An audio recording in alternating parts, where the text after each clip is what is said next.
We are on now to item 7, fiscal presentation. We do have Deputy County Administrative Officer Casey Moreno. Good morning. Thank you. So my name is Casey Moreno, Deputy County Administrative Officer for Finance and Budget, and I am going to present on the finances for the county, mostly focusing on general fund. Next slide. So we are going to start with the secured property tax. So as you can see, there's been a pretty steady increase each year. It's been about 1.6% or a little over $1 million each year, and we do expect that to continue. You'll notice that the projection for this year is about 1.8 million higher than what was approved at final recommended budget, and that is because by the time we realized that that was going to be increasing, it was too late for us to adjust the budget at that time. The property taxes make up the bulk of the discretionary fund at about 28%, and sales and property tax together make up about 43% of the general fund revenue. Next slide. The sales tax projections for fiscal year 24-25 are similar to what was received in 2021. According to HDL and other California counties that we have spoken with, we do expect the Bradley Burns sales tax to remain relatively similar to what it is this year. However, the Prop 172 will probably slightly increase due to those who have been affected by the wildfires. Moving to the cannabis cultivation and business tax, the revenues and expenditures through 2023-24 are reported there. The 24-25 projections are not included because we do not allow appropriations to be made before the revenues have been received for cannabis. Last year, the revenues and expenditures were just about even, and overall there is a cumulative balance of just over 13 million, which most of which is allocated, as you will see on the next slide. So in the middle here is the budgeted for the current 24-25 fiscal year. At the bottom there, you notice the 13 million as I referenced. Some of the projects are ongoing while some are one-time revenues. And then on the right is the projected amount to be budgeted for future years. We would need to receive revenue of almost 2.4 million to satisfy all of those which are expected to be budgeted. The amount listed under the future years is the amount that will be budgeted for next year for 25-26. If revenues do end up coming in lower than the 2.4 million needed, then we would pull from the unallocated 30-30-30-10 amount and the workforce retention and development. I would like to draw your attention to the unallocated 30-30-30-10 of just over 2 million, and I will go over that in further detail on the next slide. So on September 14, 2021, your board adopted the cannabis tax usage and expenditure policies and procedures. Aside from the set amounts at the inception and the recurring $500,000 for the discretionary fund, and any other projects that your board approves, the remaining revenue is split between these buckets of 30%, 30%, 30%, and 10%. So planning, code enforcement, water resources, environmental health gets 30%, law enforcement 30%, economic development, housing risk reduction 30%, and youth programs 10%.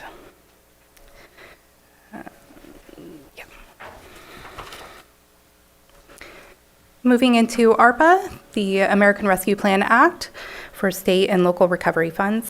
As your board's aware, all ARPA funds needed to be spent or under contract by December 31st, 2024. ARPA is comprised of a 10 million standard allowance, which can be used for pretty much any governmental expense. Of that, just over 6 million has been claimed, with the remaining under contract. The remaining is the non-standard allowance, which had to meet specific criteria defined in the Treasury's final rule. About half of the non-standard allowance has been claimed, with the remaining under contract. So looking at the 10 million standard allowance, 4 projects have been fully claimed. The remaining are all under contract. You'll notice that the 9 million total at the bottom is not exactly 10 million, and that's because we claimed a few more into the non-standard allowance to make sure that if we are audited later on and they decide that one project does not satisfy the non-standard allowance, we have enough cushion so we don't have to return any funds.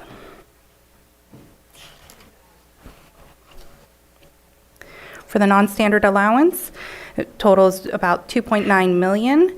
4 projects have been fully claimed with the remaining under contract. One project I would like to highlight is the Kelseyville Senior Center. It was allocated at $800,000 and it's been reduced to $460,000. That is because that's the only amount that was under contract, and so we were not able to get the rest under contract. So what we did was move those funds to the solar project, which is under the county facilities assessment and upgrades. And so that freed up general fund, which we will then transfer general fund to pay for Kelseyville Seniors Center to make sure that it's at the 800,000.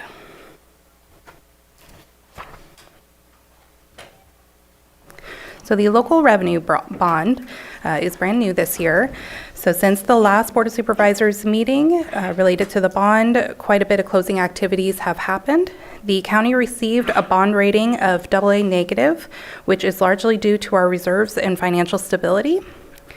On January 22nd, the bond pricing happened, where we had 7 bids, which FHN Financial won.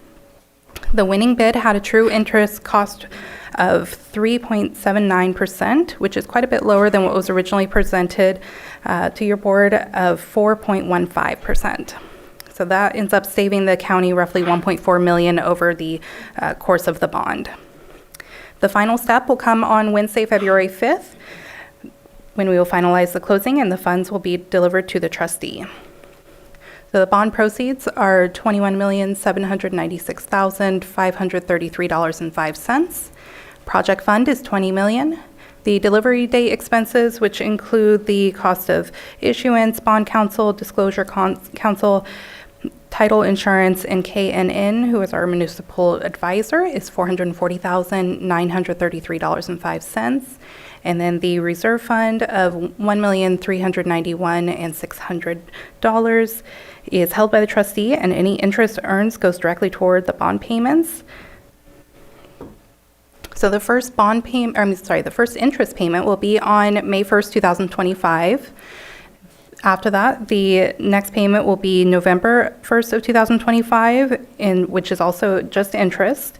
That amount will be $455,300. After that, there will be recurring payments every May and November. May will always be the interest and principal, and November will just be interest.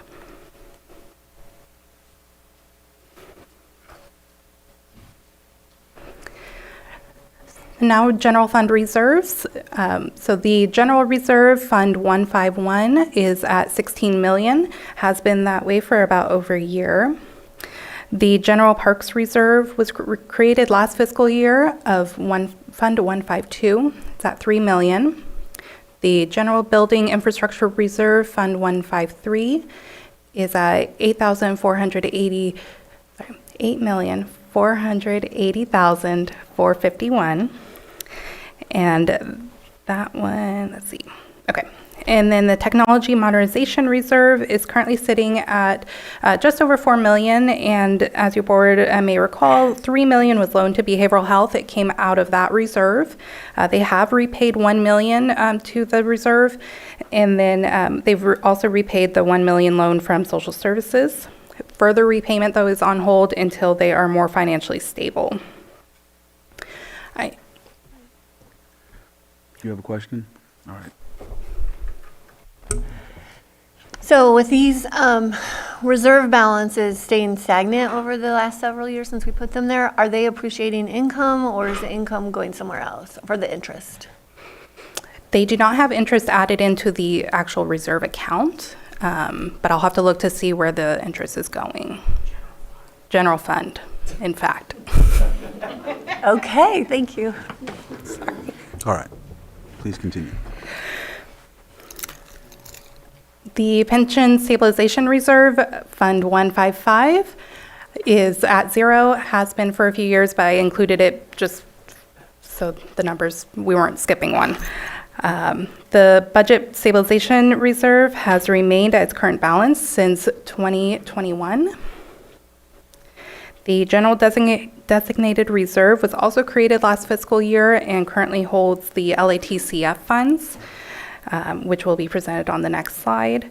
Lastly, not a reserve, but the Housing Trust Fund is comprised by $1 million of general fund, $1 million of ARPA funds, and has accrued interest of just over $40,000. So Reserve Fund 157, the LATCF, Local Assistance and Tribal Consistency Fund, the full funds are in there and have not been used yet. They can be used on any governmental expense.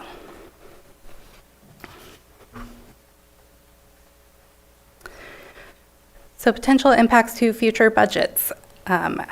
The fires in Los Angeles County is currently at over $250 billion and is climbing. So that will affect state finances and grants. Potential new federal legislation, as we heard today, is changing. So we're not sure where that's going to go, but we are following that very closely, and we will be reporting on that. The class and compensation study, the study is complete and negotiations will be starting soon.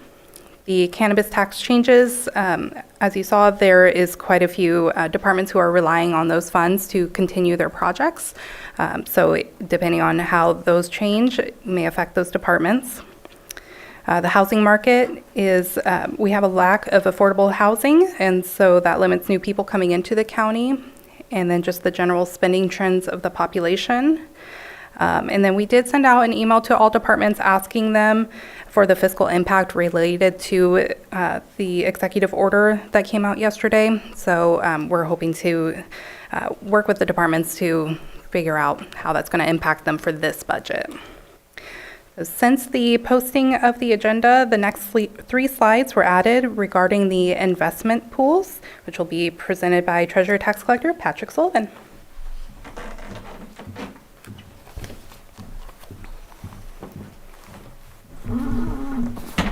Thanks.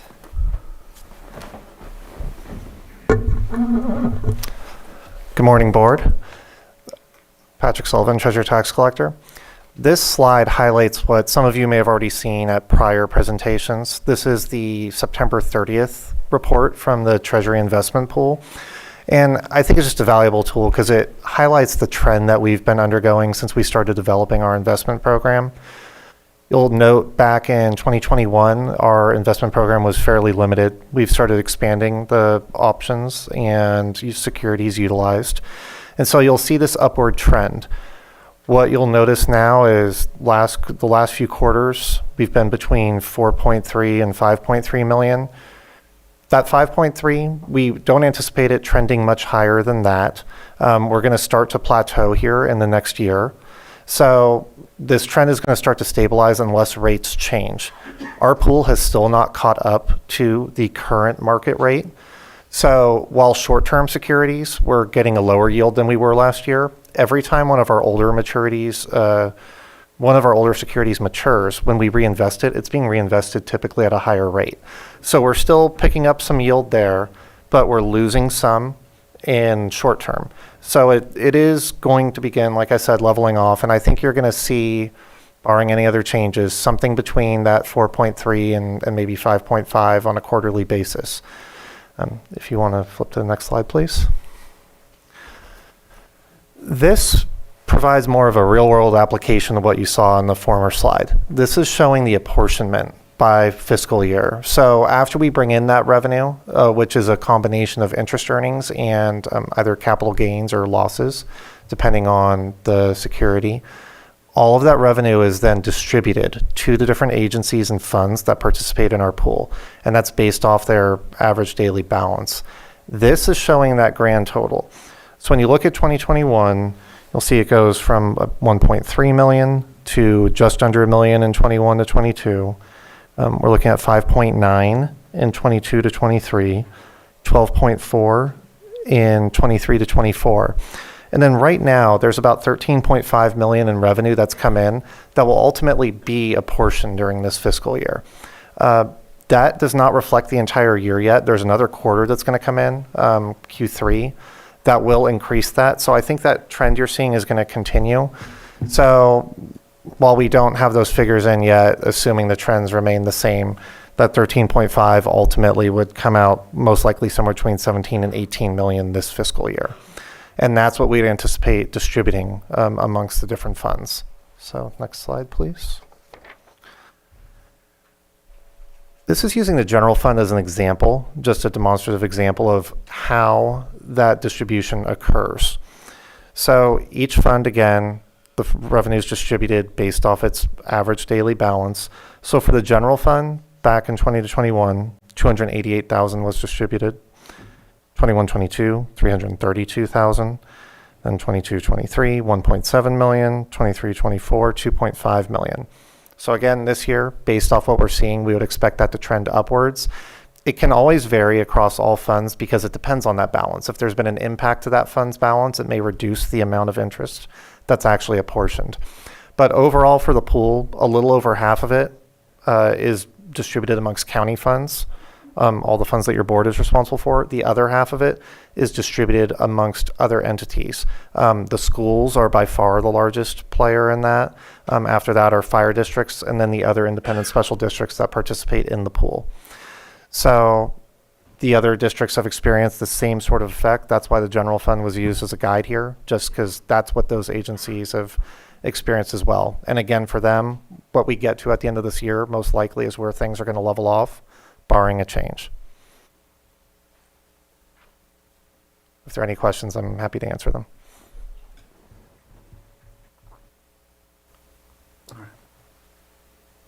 With that, there's no questions. We'll bring it up and open it to the public. If there's anybody in the chambers that would like to make a comment about this item on the agenda.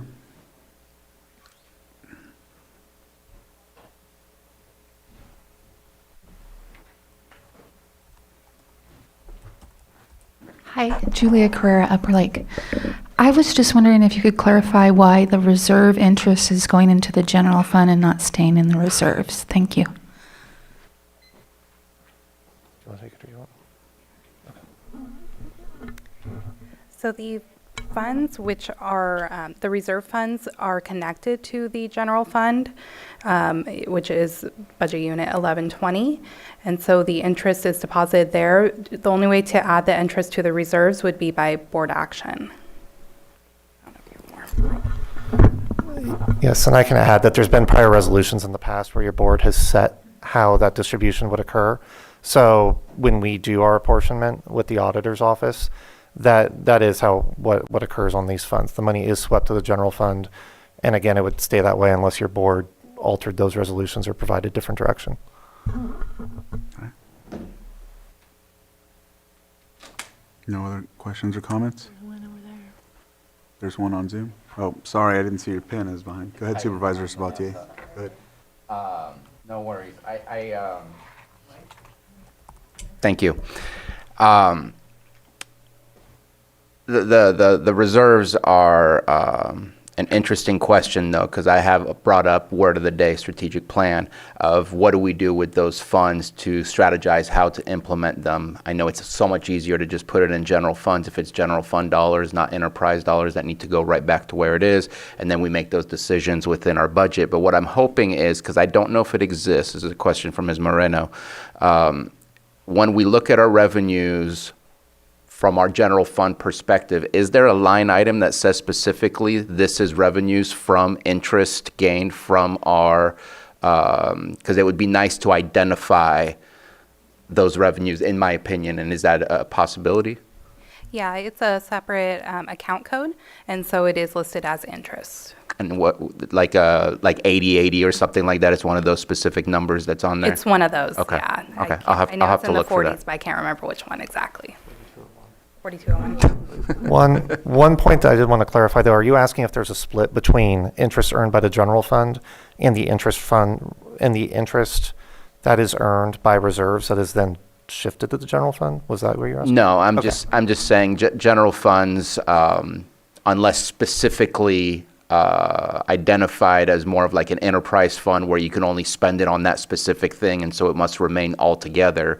The majority of what we have are our technical stuff, our infrastructure stuff. Those are all general funds that have been allocated for those specific reasons, so it's all comes back to general fund. Sorry if I confuse things, but thank you. I'll look for that code. 4201, I believe, is what you stated. All right, any other questions?